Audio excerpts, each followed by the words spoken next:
Then the Carpenters Union. I've had the privilege of representing the Carpenters Union.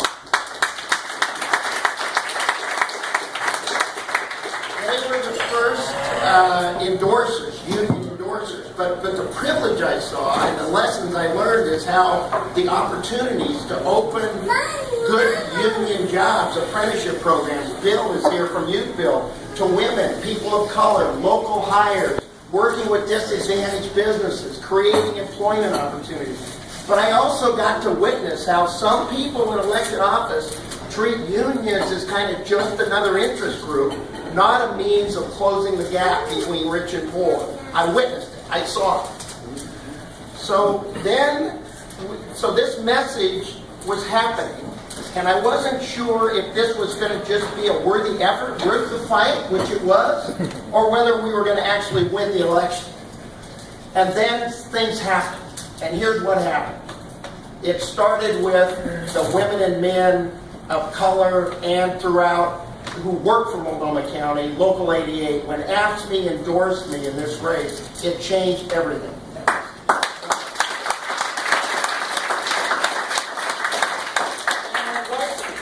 It took some guts and courage for that to happen. But it is the 4,700 workers at Multnomah County in total that take care of our most vulnerable, who treat people with dignity and respect, just like the Portland Organizing Project. You know, the idea that everybody has worth and everybody has dignity.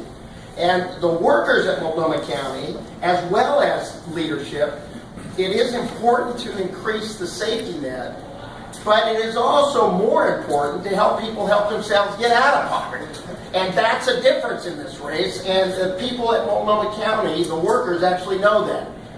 The next thing that happened was SEIU. I am proud of the endorsement of SEIU.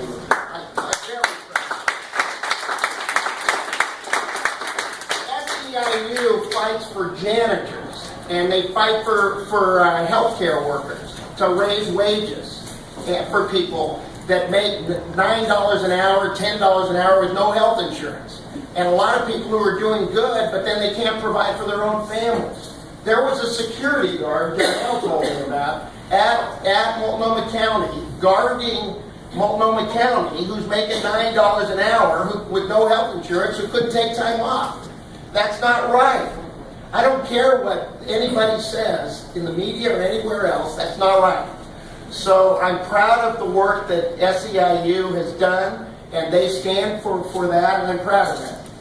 Then what happened to build momentum were the teachers.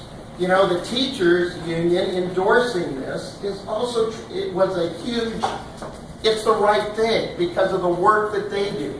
The county, and one of the principal reasons I decided to run for the county, as much as I love my time at the city, is it's the county that's the premier partner with our schools. And how the county works with the teachers and all the school districts to not only extend the school day, but early childhood, summer programs, mental health counseling in the schools to support the teachers.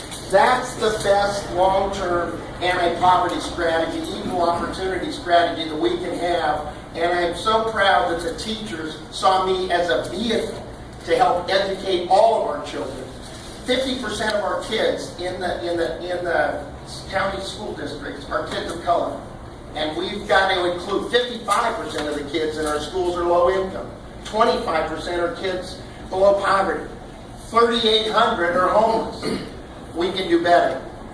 Now there is one other social justice issue that here we've talked about. The biggest social justice, one of them is this gap between rich and poor that's killing our country, and it's going to kill our county.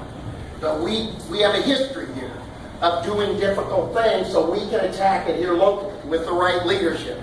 But the other social justice issue is the environment, and the fact that we're not going to have an environment for our children with the carbon that we're putting into this environment. For the Sierra Club to endorse me, I was deeply privileged for that, and I want to thank them right now.